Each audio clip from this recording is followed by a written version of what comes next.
Are you ready to create a life you crave? Let's spin that doom loop of negativity into an upward success cycle and start living lucky.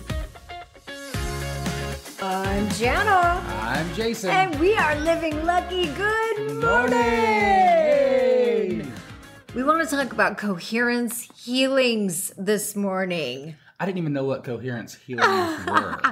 Have you ever had a pain or some sort of cramp in your side? Illness. Maybe you have an illness or a disease. Maybe you've had the big C, cancer. COVID. Maybe you've had chronic fatigue syndrome or depression, something that you have just not been able to get over or that makes you just feel hopeless, despair, something that you just think, oh my gosh, I cannot believe that I am stuck in this circumstance. You know, this reminds me of when I got COVID and I got hospitalized. Yes. And I landed in the emergency room. Yes. They're like, you've got COVID and you've got COVID pneumonia. You have to go in the hospital. And one of the first things that was said to me was, this isn't good. Right. You're in the bottom, like negative 1%. And I started being treated like you're just going to die. Like this was back when ventilators. This was at the beginning. This was at the beginning of COVID because, when they're stacking bodies in the streets, people are getting hooked up to ventilators.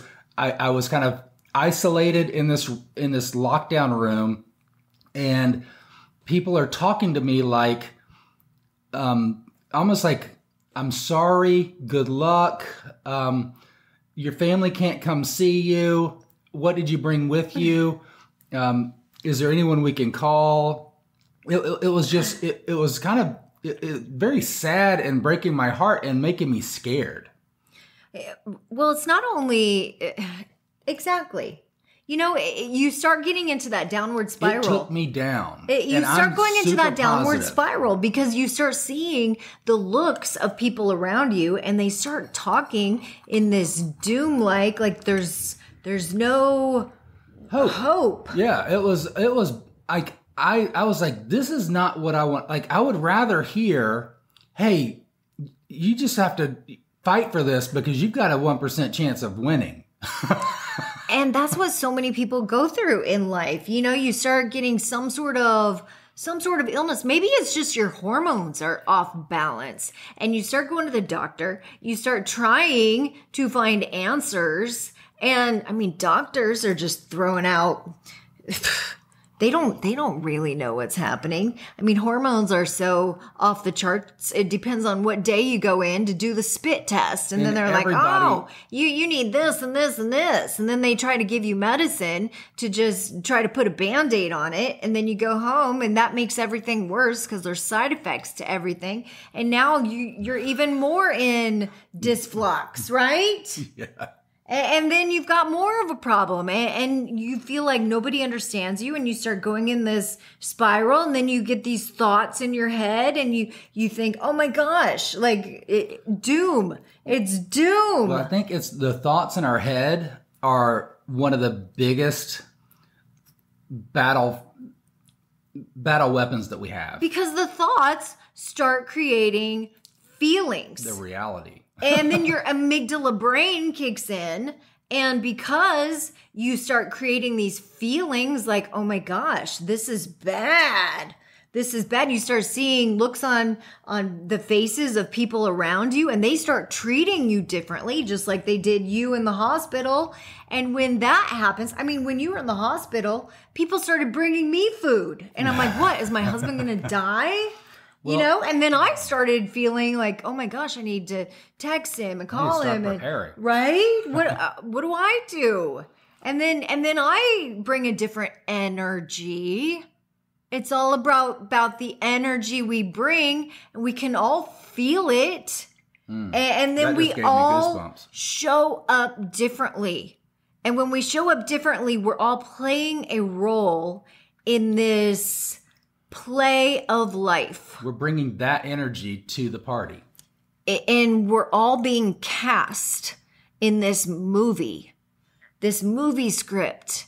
And we all fall into it so perfectly. And who is actually casting the parts and making, who's the director? Who is doing all of this? We are. It's like we're not only the characters, but we're also the director.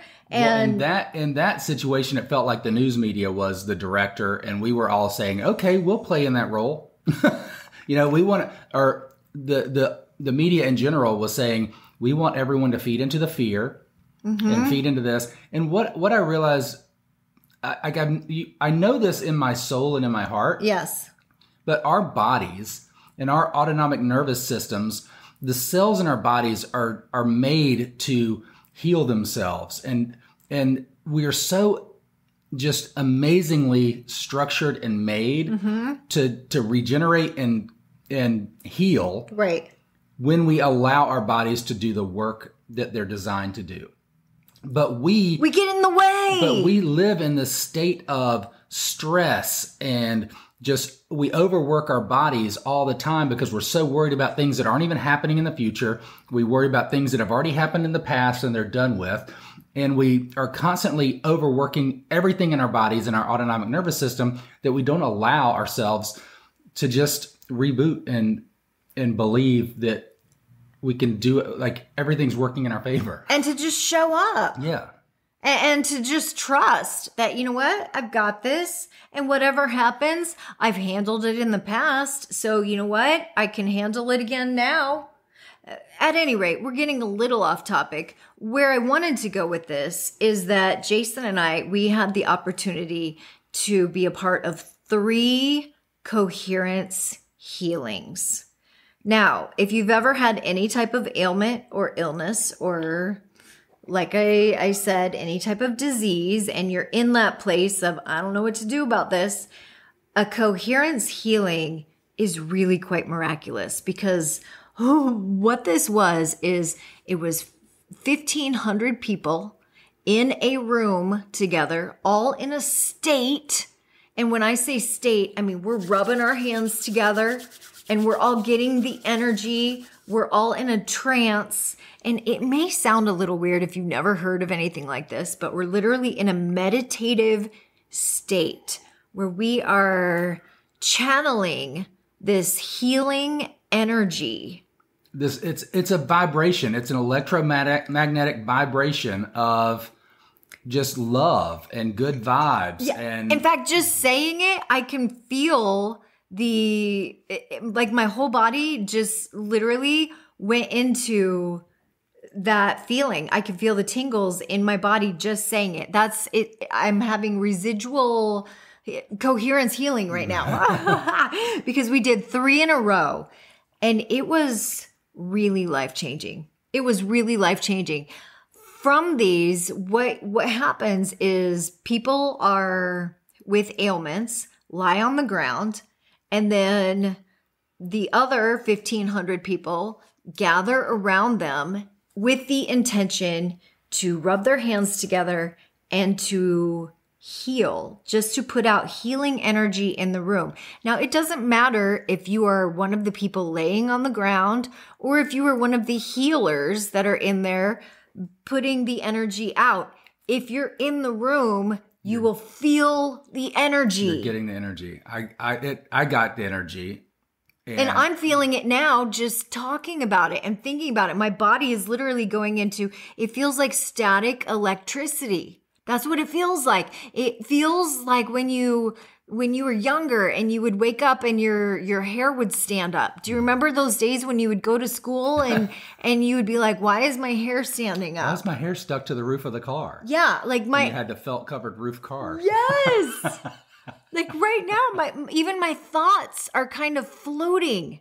My brain feels like it's kind of moving. It's in that 8th center. It is. It's kind of just transcending a little bit. Ah. But you said while you were in it, so the second healing, yes, from my knees down, it was the weirdest thing because my legs felt from my knee joint to the bottom of my feet felt initially like they were on complete fire. Okay. Like not like a flame fire, right? But like a molten fire, and then ice cold. And it was like not like ice, maybe like an ice bath cold. Okay.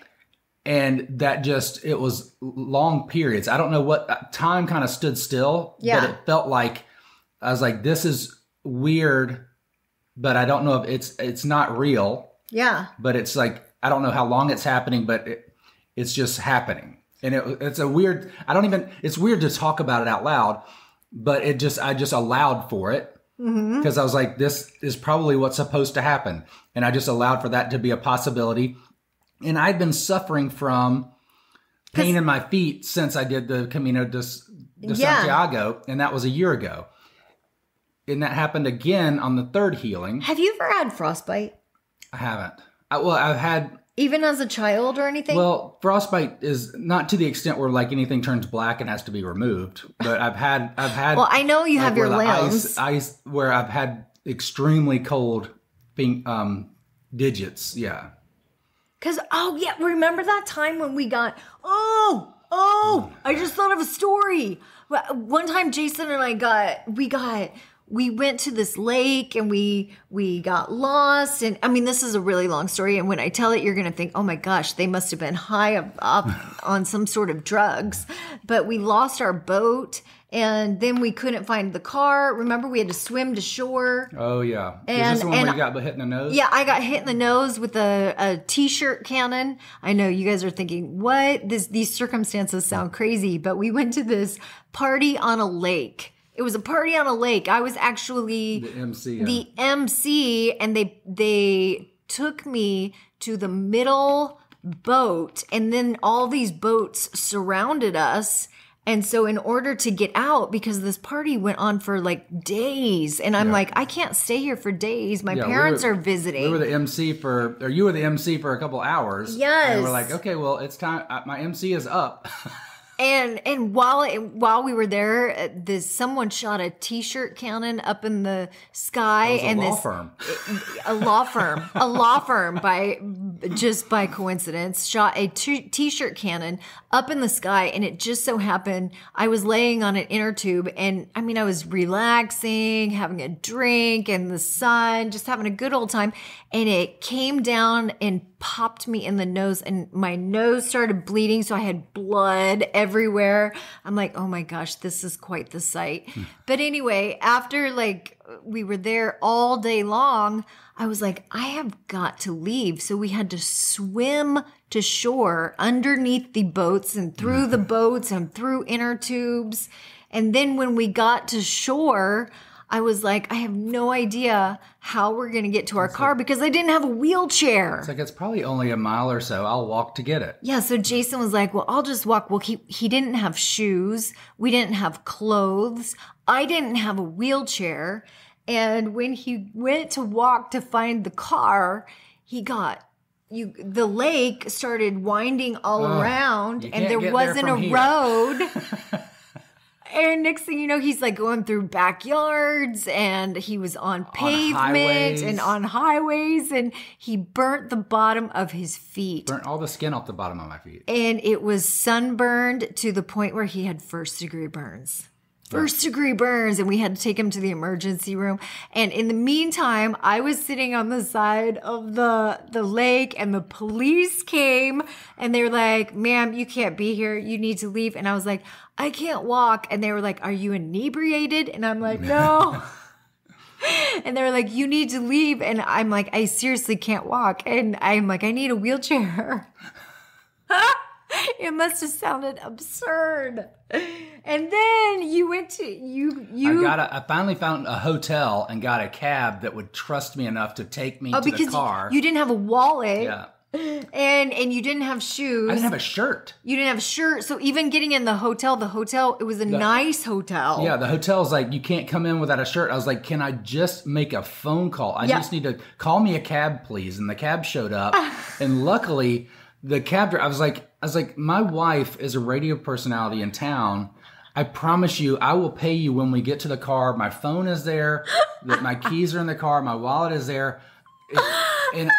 And I can, there's a level of trust that a cab is like, I'm not going to give a guy on a highway at a hotel in shorts that looks like he just got off the lake. His feet are burned. Like there's no skin on the bottom of his feet and looks completely homeless. Oh my gosh. Oh, ride, and he can't tell me where he wants to go, just that there's a car somewhere around here and he can show me. I totally have forgotten this story. It does not sound like a good plan for a cabbie. And he's like, I'm going to trust you, but I don't even know how.